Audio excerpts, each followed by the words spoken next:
My name is Guerra. I manage the central region for public sector for Cloudflare. You got it. So Cloudflare basically helps folks with web security, reliability, and performance.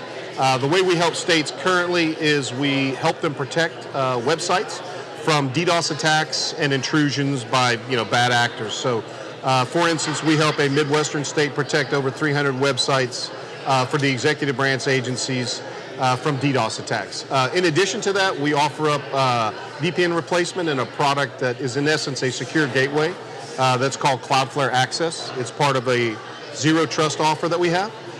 So in those two ways, we help protect the actual website, and then the Access secure gateway component helps protect web apps that are exposed to the internet from Log4j vulnerabilities and remediation of that.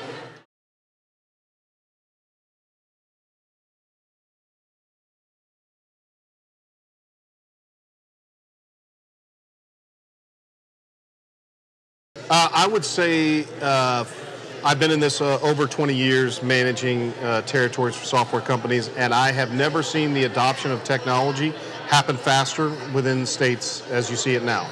And they will likely never operate like a commercial type entity would, but you see very quick adoption of products.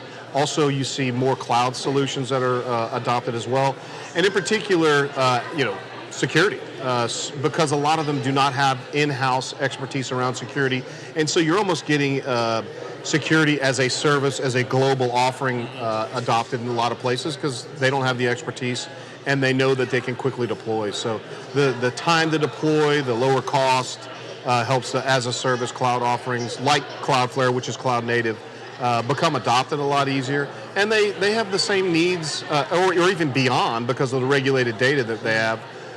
They have the same needs as a commercial account has. For instance, comptrollers of states, they're basically financial services in essence, and they have massive security requirements with less funding and less resources.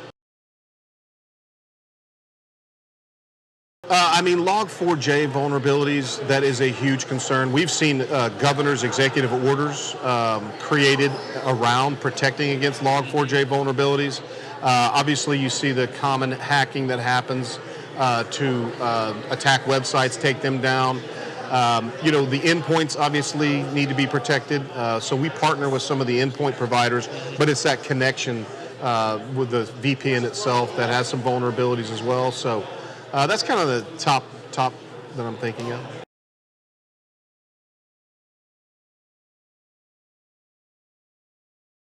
I would say cast a wide net, evaluate the products that are out on the market. There's a lot of innovation being done.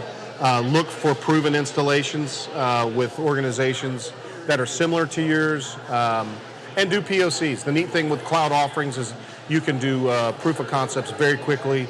For instance, with Cloudflare, we can roll out a proof of concept in less than a day, and give the value to the customer and let them really see how that works. So there's no guesswork once the implementation's been done. So that's probably another component, is trial things out. And then obviously the piece I mentioned before, which is evaluate the best of breed folks in the industry.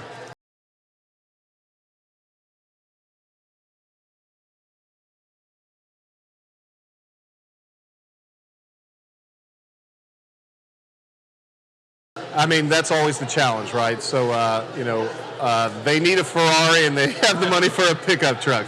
Obviously it starts with legislation, and then from there forward, money can be, provided that backs up that legislation. But I guess I'm seeing creative ways, like in the case of a Midwestern state that we are helping currently.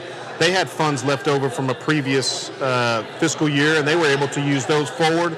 You're also seeing a lot of federal funding. Obviously, we all see this, but it's federal funding that allows them to do things around security in particular. So those are kind of a couple of the components that I see.